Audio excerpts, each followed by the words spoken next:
He's the outgoing Nigerian Minister of Agriculture who's vying to be the next president of the African Development Bank. With the elections just round the corner, I sat down with Dr. Akinwumi Adesina to talk about his background in agriculture, as well as his achievements in his role as minister when he took office in 2011.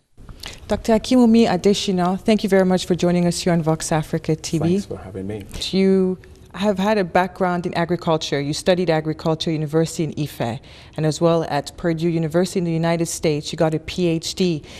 I know you've talked a lot about your humble beginnings, how you came out of poverty. Did you feel that agriculture for you was the way in the future that you wanted to make an impact in Nigeria? Absolutely. You know, my bachelor's degree was in agricultural economics. So I'm a development economist with over 25 years of global experience in development economics. And, you know, I went to Purdue University, and I'm excited that I got my PhD in agricultural economics from Purdue University, and feel very humbled that Purdue University will be giving me a honorary doctorate. Oh, fantastic. You know, the first time they are giving a honorary doctorate in agriculture in the history of university, so it's good. But, you know, I mean, for me, really, my dad desperately wanted me to be a medical doctor. You know, he came out of poverty. You know, he was a farmer, and they were not earning more than 10 cents a day working on other people's farms. And he didn't learn to read or write until he was 15 years old. And so he came out of poverty, and we used to live in one bedroom, and you slept on mats. I was used to sleeping on mats and all that. So lived in neighborhoods where there was no water. Went to a village school in which we had to walk 3 kilometers to find water. So for me, poverty is not about statistics, it's real. I came out of poverty, and therefore I want to create opportunities for others.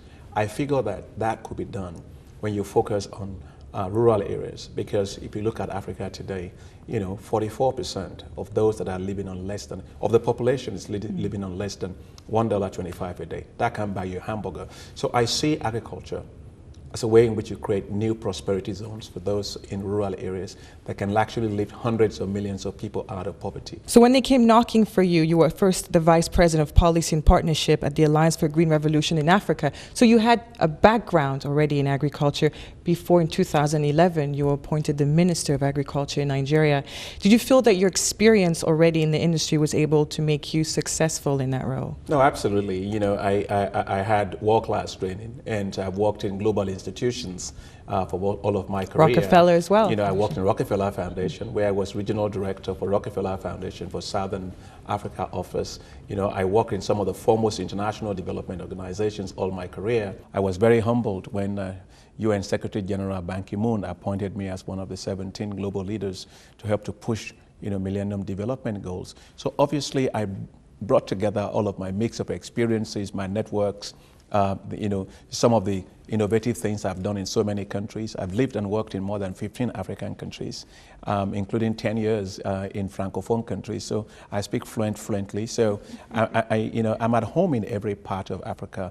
You know, the fact of the matter is that, yeah, you know, Africa is growing, and everybody talks about, you know, great Africa. And, you know, I'm happy also that we have that story, but we must not forget that great Africa is not the way that literally hundreds of millions see it. They are out of that growth process. And, you know, I feel that in agriculture, when I was made Minister of Agriculture in Nigeria, I determined that I was going to give hope to millions of Nigerian farmers and their children. And I think with my team and with the great support of the President, that's exactly what we've done. You talked about the innovative ways in which you have changed the landscape of agriculture in Nigeria. Now, one of the ways that you have changed is in terms of the fertilizer industry, in terms of supply and distribution, was corrupt, as you said, for over 40 years. You came in and you completely changed that within 90 days. Could you tell us a bit more about how you did that? The government for 40 years was buying and selling, distributing fertilizers. It never really got to the farmers. You know, it got to the big people, the political elite, and also went to neighboring countries, as I've just said. I did my thesis looking at that particular issue. So when I came into Nigeria, it was clear to me that for us to make agriculture once again the centerpiece of Nigeria's economy, if you can get the farmers to have the access to right quality seed and fertilizers, you might as well go home. There's no way starting. So, you know, I told the President that, you know, we have to tackle this issue, and it gave me full backing. And that's why we were able to end a corruption of 40 years in exactly 90 days. You know, we took the government out completely out of buying and distributing. You privatized it, right? Yeah, we privatized it, put private sector in charge of it. And, and then we developed an electronic wallet scheme, which allows our farmers to get access to inputs right through vouchers on their mobile phones. And all across Africa, that's the most important tool you find in the hand of anybody today, and that has been an instant success. We reached 14.5 million farmers, all getting their farm subsidies through their mobile phones. We're the first in Africa, we're the first in the world to actually do it at that scale for millions of farmers. For me, the most exciting is when I look at women. We touched 2.8 million women farmers, all getting their farm inputs via the electronic coupons on their mobile phones. And I went to one of the areas in one of our states called Zamfara State, and I went to one of the irrigation projects, and I had so many of the women coming in powder, and they were all rushing to where I was. My security people were kind of wondering what was going on.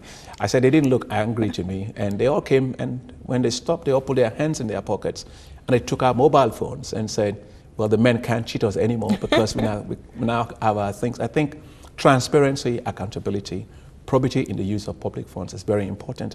I'm proud of that. Today, the World Bank and also Gates Foundation and others want to scale this up into several African countries, and we keep talking to even Brazil, Argentina, and China. Brazil, China, and India about it. So think about it. A country that used to have a very corrupt fertilizer sector is exporting transparency. That's what good leadership does.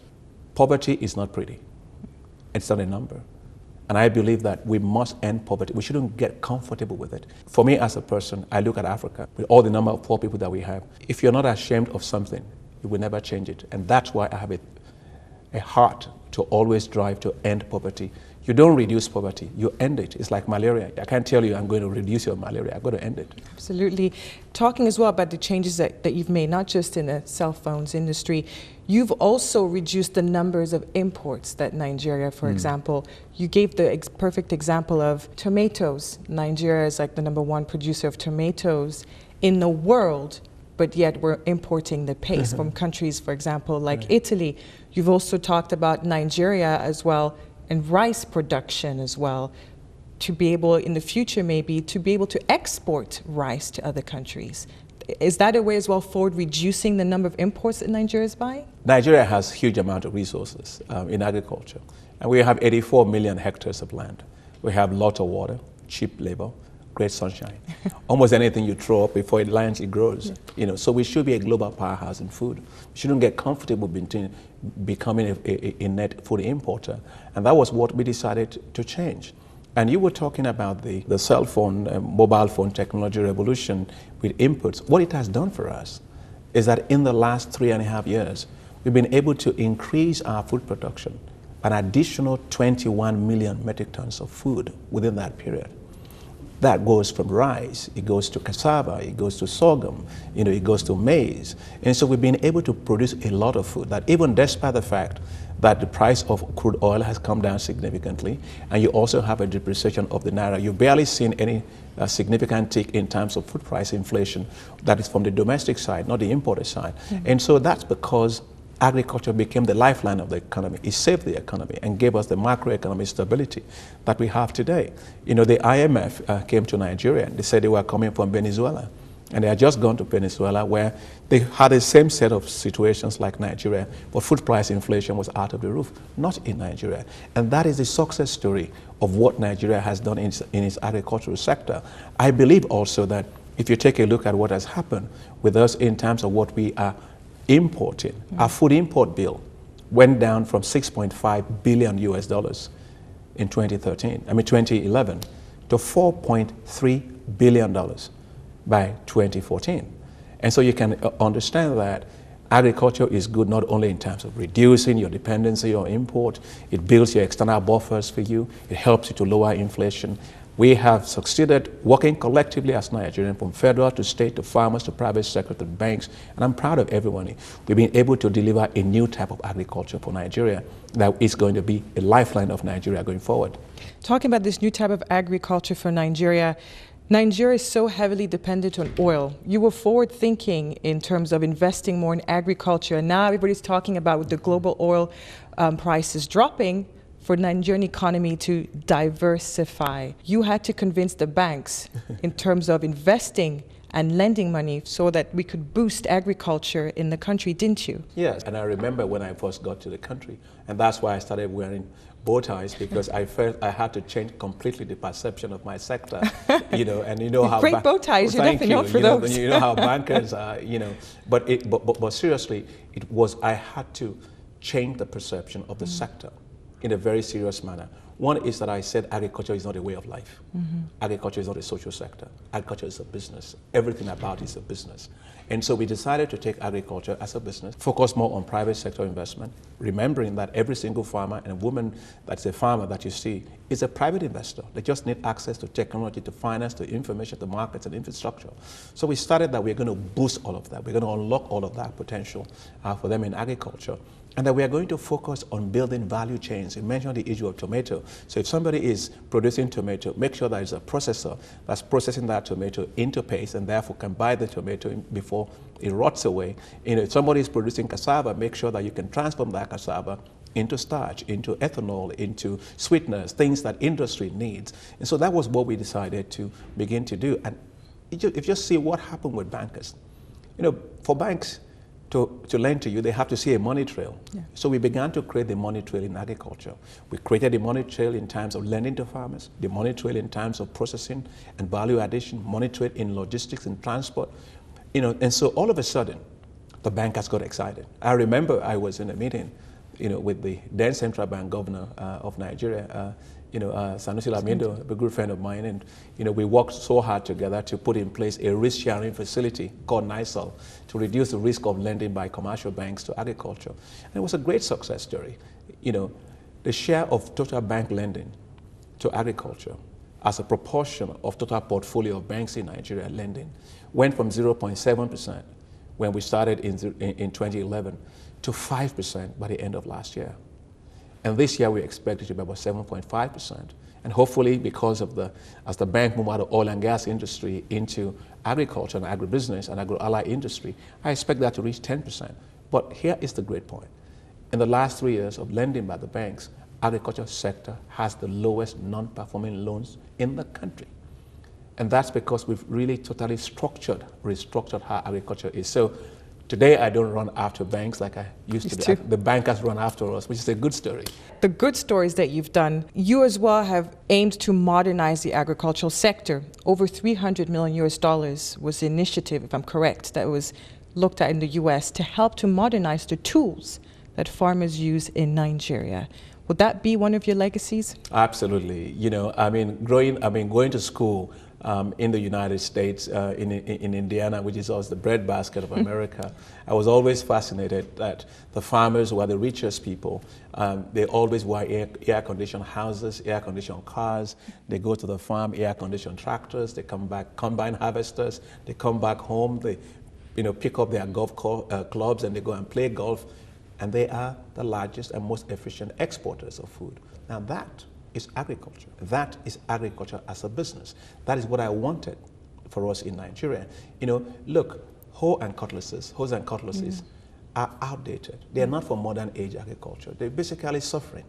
A woman holding a hoe in a rural area. I grew up in a rural area, so I know that, it's not agriculture. So I said we have to modernize agriculture. I spoke to the president about it, that we have to take the hoes and cutlasses out of the farms and eventually take them into the museums and replace them with appropriate, mechanized services for farmers. And what we've done in Nigeria is quite incredible. The president approved for us to put in place a $350 million mechanization support program, not run by government, but run by private sector. Because for me, the role of government is very simple. You set good policies, you have good institutions, good infrastructure, and good public goods. But private sector is the driver of growth. And so we put that in place. And the whole idea now is we're going to have 1,200 agricultural equipment hiring enterprises across the country, where the farmers will go no more than 3 kilometers away from their homesteads to have access to mechanized services. So we're bringing the mechanized services by private sector closer to them. The first phase of it is already been done. We've already established now 180 of those centers all across the country as we speak, and then we'll continue that. So eventually what we're going to do is the farmers will also get mechanized support services on their mobile phones. and they'll go to the agricultural equipment hiring enterprises close by them, and they would just use the money on their mobile phone to hire every single equipment they need. That way you can have a more modern agriculture. And young people are moving in droves into agriculture. Today you look at DeBange and everybody else. Yes, everybody's moving into agriculture. Agriculture is cool, very cool. Well, looking at agriculture being cool, the gross domestic GDP of Nigeria is over 20% when it comes to revenue coming from agriculture. You once said agriculture is the future of Nigeria. Mm-hmm. You're outgoing minister. Do you think that will still stand once you've left? When I said agriculture is the lifeline of Nigeria, I firmly believe that because, we were actually a modal economy depending on oil, and I firmly believe that the future millionaires and billionaires of Nigeria, as it is in other African countries, are not going to come just out of wealth of minerals or wealth in terms of oil and gas. They're going to come out of soil wealth that Africa has, and that is what I said. And look at it today. If we had not invested in agriculture the way we did as a business 4 years ago, when the downturn hit us in terms of the global commodity prices, we would be in total disarray, but we are fine. And that is what agriculture is, and that's why I said it's central to the economy. When I see all the millionaires in Nigeria going back into agriculture, I say, well, that's Aliko Dangote as well. Aliko Dangote put in $1 billion into it. Tony Elumelu put in a lot of money into it, and so many of them, John Kumantaros, and so many of them going back into that. That is the way that it is. You're vying to be the next president of the African Development Bank. Now, elections are being held on May the 28th in Abidjan, Ivory Coast. Now, what will be your objective for the African Development Bank?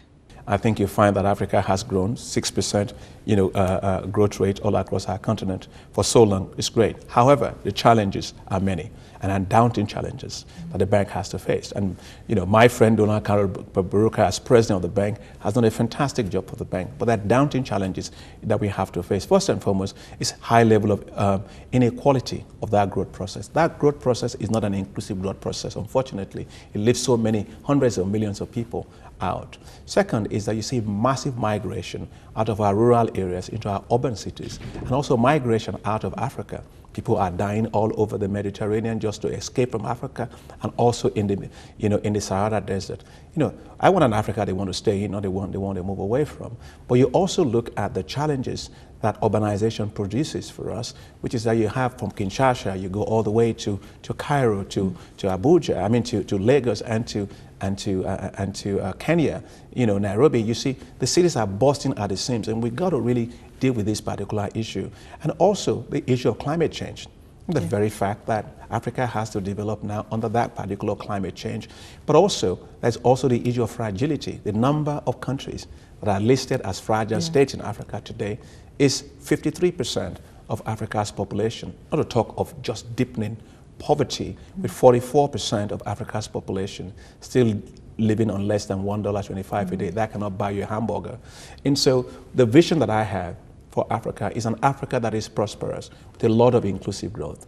But Africa that the countries are well linked to each other so you can have better regional integration, and Africa that's linked to the rest of the world and therefore competitive. And so my vision for the bank is to focus on 5 major areas. First is smart infrastructure to increase productivity and competitiveness of Africa. My first priority is energy for all. It doesn't make sense that we don't have energy. We generate as a continent the same amount of energy as Belgium or Spain. And so energy, ICT infrastructure, as well as other additional infrastructure will be a priority. The second area is going to be on growing private sector for wealth creation on the continent, because that is very, very crucial. The third area of priority for me is going to be on jobs. Jobs for Africa's youth and jobs for Africa's women in particular. And the fourth area will be on reviving our rural economies and creating new prosperity zones in our rural economies, via agricultural transformations that can lift hundreds of millions of people out of poverty. And the last one, which is essentially the raison d'etre of the bank when it was created, is to actually have regional integration with shared prosperity. So that's what my vision is. But I've been prepared for this all my life, not only in terms of the set of skills that I have. The job of the new president of the bank, I believe, is going to be more challenging, because it's hard to have inclusive growth. It's not just about finance, it's more than finance. And I bring a lot of experience in terms of development finance, in terms of rural economic development, in terms of public policy, in terms of working to develop effective global, regional, and national partnerships, which I've done all my career, to the table is this mix of experiences that I would bring to help the bank to move on its agenda of having inclusive and green growth for the continent. What are some of the successes of the incumbent president, Donald Kaberuka? Oh, first and foremost, I think Kaberuka is a very smart economist. I'm very proud of Donald Kaberuka. Dr. Kaberuka has been fantastic for the bank. One thing that he did was he actually made the bank to focus on infrastructure. And I think that's a legacy of his, that he should be actually quite celebrated for doing that. I think that is fantastic. The new challenges are still there. I think the bank has become the lender of choice when it comes to infrastructure. But the challenges are still many. If we take the infrastructure space, for example, it's hard to enter into Kaberuka, whoever has to build on what Kaberuka has done. But there are new challenges. If you take, for example, private investment in infrastructure in Africa, it's roughly $14 billion a year. But those $14 billion a year don't go to 54 countries. They go to 3 countries. They go to South Africa, Nigeria, and Ethiopia. If you look at all of the investments of official development assistance on infrastructure, total $10 billion from Africa Development Bank and the World Bank. 85% of that goes to 5 countries. It goes to South Africa, to Nigeria, it goes to Kenya, to Ghana, and Ethiopia. Now, what happens to the other small countries? What happens to the fragile states? One of the things that I will build on is actually smoothing that asymmetry of investment more towards the smaller countries and the fragile states. I had a great conversation with President Salif Johnson of Liberia just last week at the World Bank Spring meetings. Yeah, I saw you tweeting that. Yes, and we were talking about this issue, and I explained to her one of the ideas that I have, which is to create regional risk-sharing pools that will allow the use of those regional risk-sharing pools to buy down the risk of private sector that want to invest in small countries and fragile states. That way you can make sure that they get the investments that are necessary. And I will, as a person, build on the issue of what Donald has done in particular, but I will focus quite a lot on smart infrastructure, making sure we have asked the question, infrastructure for what? The development goals have to be quite set.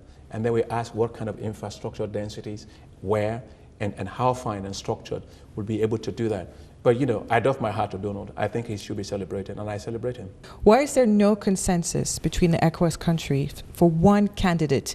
Now, you're 4 candidates from the same region of Africa. Yeah, sometimes, if you're eating a cake, and it's a very nice cake, it's hard to have consensus sometimes because it's a great cake. What I mean by that is that the Africa Development Bank is a great bank.